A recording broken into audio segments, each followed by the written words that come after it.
GVTV News. Thanks, Gloria, and I'm Randy Hansen. In today's World News headlines, George Zimmerman released from jail on $150,000 bail. And U.S. to impose sanctions for technology-aided human rights abuses. And UN Security Council agrees to deploy 300 observers to Syria. And U.S. to defend Afghanistan until 2010. An anti-government Bahraini protester dies as demonstrations continue. And Walmart faces bribery scandal in Mexico. Alex charity status challenged by watchdog group. And French socialist candidate beats Sarkozy in first round vote. And Sudanese warplanes bomb South Sudan oil state. North Carolina's Racial Justice Act leads to death penalty commutation. And United Nations to probe plight of Native Americans. And 33 anti-drone protesters arrested outside Hancock Airfield Base. And a study says Sunday talk shows have conservative white male skew. And Chuck Colson, Nixon's hatchet man, dies at 80. GVTV News say, would like to express that our news broadcast does not necessarily reflect the views of NCTV Digital Media Center, but before these stories, GVTV News would like to thank one of our underwriters who supports your only visual video news media in Nevada County. That's right, it's us, GVTV News.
In today's first world news story, George Zimmerman was released early the other morning from a Florida county jail with $150,000 bail. Zimmerman is the former neighborhood watch volunteer charged with second-degree murder in the killing of unarmed black teenager Trayvon Martin. Zimmerman is expected to go into hiding but will be required to wear an electronic monitoring device that will allow authorities to track his movements. On Friday, Zimmerman apologized to Martin's family during a courtroom appearance and said, "I wanted to say I'm sorry for the loss of your son. I do not know how old he was. I did not know how old he was. I thought he was a little bit younger than I am. I do not know if he was armed or not." Soon after Zimmerman spoke on Friday, a Florida judge agreed to let him out on $150,000 bail, far less than the $1 million bail requested by prosecutors. Assistant Attorney General argued the higher bail and said the court should consider in terms that he is facing that this is life in prison, so it's a felony, life felony. That's obviously makes it more than it was. Well, anyway, he wasn't charged with a crime in terms of his flight risk. You also have the fact that an unarmed 17-year-old boy, the court has to consider the fact itself. This young man was minding his own business, was not committing a crime. Benjamin Crump, the lead attorney for Trayvon Martin's family, criticized the judge's decision and said Zimmerman's parents only have to put up $15,000.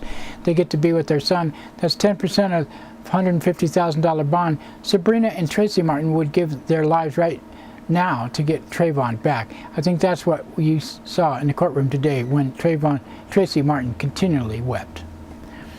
Washington Post has revealed President Obama will issue an executive order that will allow U.S. officials to impose sanctions against foreign nationals found to have used new technologies from cell phone tracking to internet monitoring to help carry out grave human rights abuses. Obama plans to make the speech at the U.S. Holocaust Memorial Museum. According to Washington Post, part of the executive order reads the same GPS, satellite communications, mobile phone, and internet technology employed by democracy activists across the Middle East and North Africa is being used against them by the regimes of Syria and Iran. The United Nations Security Council has unanimously adopted the Russian-European resolution that authorizes an initial deployment of up to 300 unarmed military observers in Syria for 3 months to help bolster a fragile, week-old ceasefire. Deployment depends on the assessment about the compliance with the 6-point peace deal mediated by Envoy Kofi Annan, U.S. Ambassador to the United Nations Susan Rice, said the United States would not support renewal of mandate after 3 months if the Syrian government did not abide by the peace deal. She said, if there is not a sustained cessation of violence, full freedom of movement for UN personnel, and rapid, meaningful progress on all other aspects of the 6-point plan, then we must all conclude that this mission has run its course. We will wait 90 days to pursue measures against the Syrian government if it continues to violate its commitments of obstructions the monitor's work. Russian Ambassador Vitaly Shurkin welcomed the resolution and said the apparent pessimism of the United States was unhelpful, and said, we know we are not naive, and there still are powerful forces that are not only questioning the strategy but would like to see the strategy fail, because they, as we have heard today in the big room, they already have their plans which they entertain in regard to the situation in Syria. All this is unhelpful. The United States has reportedly agreed to defend Afghanistan militarily for at least a decade after Afghans formally takes control of their own security in 2014. On Sunday, Afghanistan and the United States agreed to draft a long-awaited strategic partnership agreement. President Obama and Afghan President Hamid Karzai have said that they hope to sign the agreement before the NATO summit in Chicago next month. In related news, CNN is reporting U.S. troops have fired into Pakistan territory at least 4 times in the last 10 months in cross-border skirmishes. And Formula One held its Grand Prix auto race in Bahrain Sunday amid large pro-democracy protests against the U.S.-backed Bahraini government. Activists said police used tear gas to stop demonstrations in several Shiite villages around Manama after the race. A team working for Britain's Channel 4 television was arrested, and their driver was reportedly assaulted by police. On Saturday, an activist named Saleh Abbas Abad was killed, reportedly after being beaten by police. Ade al-Musawi, Bahraini's human rights activist, said they don't want to hand over the body today because that would have been 2 events, Formula One and Funeral One. They don't want the attention of the world diverted because the turnout will be huge. Walmart is facing a major bribery scandal that would find the company charged with violations of Foreign Corrupt Practices Act. The New York Times has revealed Walmart executives in Mexico paid out more than $24 million in bribes to obtain permits to build stores in the country, and then corporate executives in the United States attempted to cover up the bribes. According to the Times, current Walmart chief executive Mike Duke and former CEO Lee Scott, who still sit in the company's board, were among senior executives allegedly aware of the situation. No one from Walmart notified U.S. or Mexican law enforcement officials until the Times began investigating the story. And the watchdog group Common Cause has filed an IRS complaint accusing the right-wing American Legislative Exchange Council, also known as ALEC, of masquerading as a public charity. ALEC has come under widespread public scrutiny for its role in pushing controversial measures through state legislature, including voter ID laws seen as discriminatory towards people of color, as well as stand your ground gun laws. Bob Edgar of Common Cause said ALEC is not entitled to abuse its charitable tax status to lobby for private corporate interests and stick the bill to the American taxpayer. And French President Nicolas Sarkozy has suffered a political setback after narrowly losing France's first-round presidential election to socialist candidate François Hollande. The far right-wing candidate Marine Le Pen of National Front placed third, 18% of the vote. Hollande said the French vote is a reaction against the austerity measures taken by Sarkozy. Hollande said, "This is a gesture of confidence in the project that I presented to the French to rebuild our country with justice, to perfect finances, to find growth and jobs. I want to reduce debt, to protect the industries, to promote value in a republic, and to prepare the future and transition of energy." Sarkozy will now be forced to reach out to supporters with the far-right National Front in an effort to win the general election. Earlier, he vowed to get tough on immigration and security. Sudanese warplanes are reportedly launched a fresh bombing raid in Bentiu, capital of the oil-rich South Sudan border city of Unity. At least 1 child was killed. Attack comes as South Sudan Army completes pullout in a contested Heglig oil field seized by the Sudan Army April 10th. On Sunday, South Sudan accused Khartoum of airstrikes against departing troops. Friday, President Obama recorded the videotape message for the people in Sudan and South Sudan and said, "The government of Sudan must stop its military actions, including aerial bombardments. It must give aid workers the access they need to save lives, and it must end its support for armed groups inside the South. Likewise, the government of South Sudan must end its support for armed groups inside Sudan. It must cease its military actions across the border." A North Carolina judge has commuted the death sentence of an African-American man convicted in 1991 of murder of a white teenager after finding that state prosecutors had deliberately excluded blacks from the jury. Marcus Robinson is among 150 death row prisoners in North Carolina challenging their sentences under the state's Racial Justice Act. Law allows death row inmates to have their sentences reduced to life without parole if a judge determines that racial discrimination played a significant role in their sentencing. And the United Nations is launching its first ever investigation into the plight of the Native American living in the United States. James Anawa, the UN Special Rapporteur on Indigenous Peoples, is expected to begin a probe. In 2010, the United States signed the UN Declaration on the Rights of Indigenous Peoples.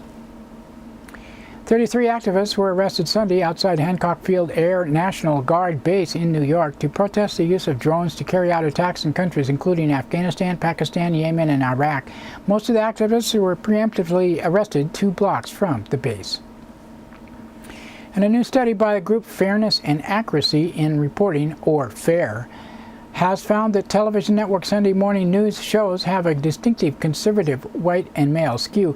During a recent 8-month period, 70% of partisan-affiliated guests given one-on-one interviews were Republican, 86% were male, 92% were white. And Chuck Colson has died at the age of 80, known as Richard Nixon's hatchet man. Colson served more than 7 months in prison for his role in the Watergate-related scandal. He later became a born-again Christian and pushed for federally funded faith-based programs. And that's it for World News Today. Now we'd like to thank another one of our underwriters who supports your only visual video news media in Nevada County. That's right, it's us, GVTV News.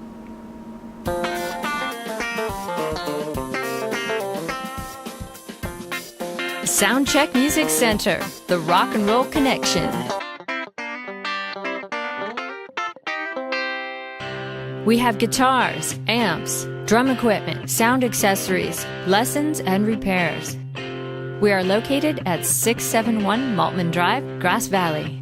530-272-7236, open 7 days a week. No one needs anyone, they don't even just pretend.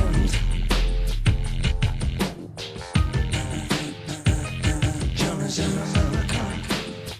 I'm afraid of Americans. I'm afraid of the world.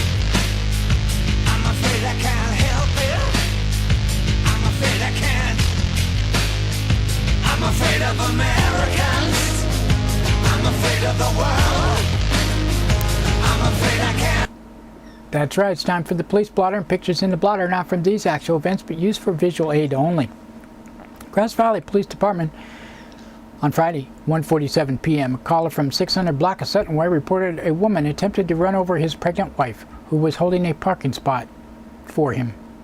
9:02 p.m., caller from 200 block of Jaworski Drive reported inebriated man wearing flannel going back and forth between dumpsters and a mailbox, opening them and talking to no one. 9:27 p.m., previously chained bicycle was reported stolen on 1200 block of East Main Street. And 10:05 p.m., a caller from 600 block of Wall Street reported his friend's 2 front teeth are missing and his foot was messed up from a fall. And Saturday, 9:20 a.m., a caller from 200 block of Barbie Driver reported a ransacked home that he was house sitting. 12:21 p.m., caller from 100 block of Neal Street reported a dog in a vehicle with windows steamed up and all rolled up. And 6:03 p.m., a caller from 109 South School Street reported a brown dog attacked a caller's dog. Another caller reported similarly described dog attacked a dog being walked by a family with a baby. The owner was arrested and transported to Wayne Brown Correctional Facility. 9:38 p.m., a caller from 700 block of Taylorville Road reported someone threw soda on him, then fled in a Ford truck. In Nevada County Sheriff's Office on Friday, 4:50 p.m., a caller from 11,200 block of Banner Mountain Trail reported a bird stuck in a cement hole in a fence. At 6 p.m., caller from 10,900 block of Gold Hill Drive reported an assault. And 6:35 p.m., a caller from 14,900 block of Woodland Place reported a residential burglary. 7:07 p.m., caller from 11,100 block of West Broad Street reported finding marijuana in their granddaughter's room. And Saturday, 6:59 a.m., a caller from 18,500 block of Penn Valley Drive reported a burglary to a mechanic shop. At 8:27 a.m., a caller from 10,200 block of Brookside Way requested a deputy get his parrot back. At 10:39 a.m., a caller from 14,600 block of Banner Quaker Hill Road reported a neighbor's burning materials caused people to leave their homes. At 12:05 p.m., a caller from 23,000 block of Hydraulic Way reported her son has been up for 5 days using marijuana and is scaring her. At 12:25 p.m., a caller from 15,600 block of Lakewood Lane reported a burglary. At 2:45 p.m., a caller from Simple Justice Road reported a neighbor firing a cannon 6 times. At 8:23 p.m., a caller off of Red Dog Road reported a burglary. And Sunday, 2:23 a.m., a caller from 20,400 block of California Street screamed that the Mongoloids were coming to get her. The caller's boyfriend got on the phone and indicated that his girlfriend had been off her medication for some time. Nevada City Police Department on Friday, 2:38 p.m., a caller from 300 block of Sacramento Street reported being chased by unknown subjects. At 4:19 p.m., a caller from 300 block of Railroad Avenue reported transients have been set up camp next to a business and are dumping human waste in the bushes in the morning. 6:41 p.m., a caller from near the intersection of Nevada Street and Urine Street reported fireworks in the area. Saturday, 9:23 a.m., a caller from 100 block of North Pine Street reported vandalism to the Masonic Lodge entrance. At 2:41 p.m., a caller from 100 block of Sacramento Street reported a lock cut off a gate. And that's it for the Police Blotter today. Now we'd like to thank another one of our underwriters who supports your only visual video news media in Nevada County. That's right, you guessed it, it's us, GVTV News. Christopher's Old World Deli and Catering Company has brought its delicious food and service downtown Grass Valley. Like desserts?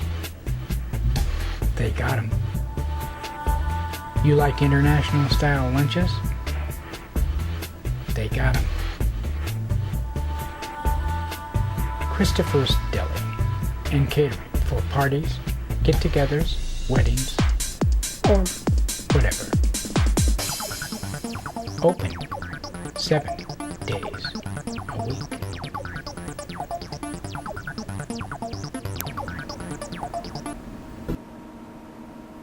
In local news headlines today, Nevada City man arrested in connection with city truck theft, and Lake Wildwood business hit by burglars.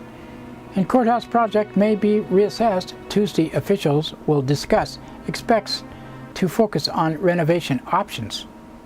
In today's first local story, a Nevada City man was arrested Wednesday in connection with theft of a pickup truck that had been reportedly stolen March 24th from the city's yard in Boulder City. Nevada City police officers were doing a probation search in Pineview Heights residence of Eric Randall Futterer, said Chief Jim Wickham.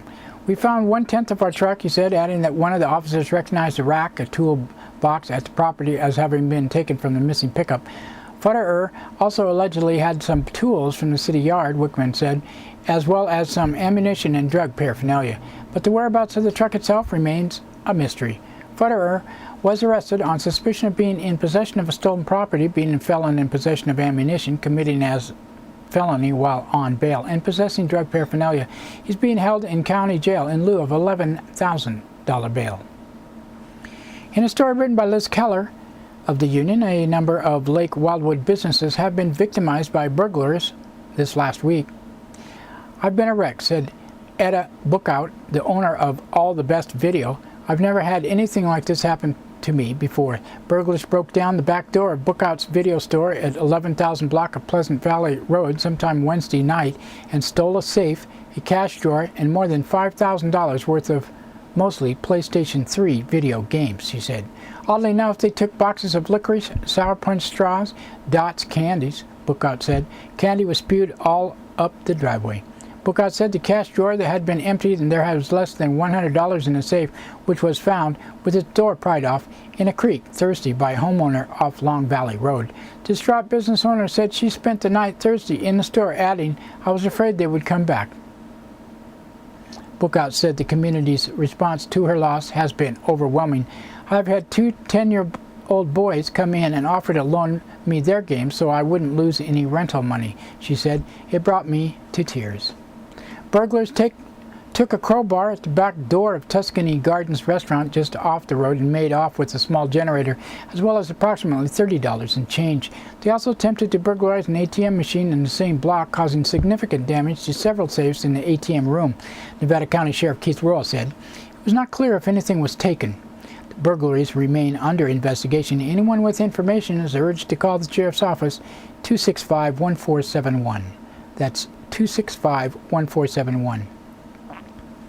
In a story by Christopher Rosacker of the Union Judicial Council of the Administration Office of the Courts met to contemplate approving and reassess designation for the Nevada County plans for its courthouse project in Nevada City. Somewhat vague designation, one of 13 courthouse projects suggested for reassessment, was made by a Judicial Council subcommittee with the aim of significantly lowering their cost, according to AOC officials.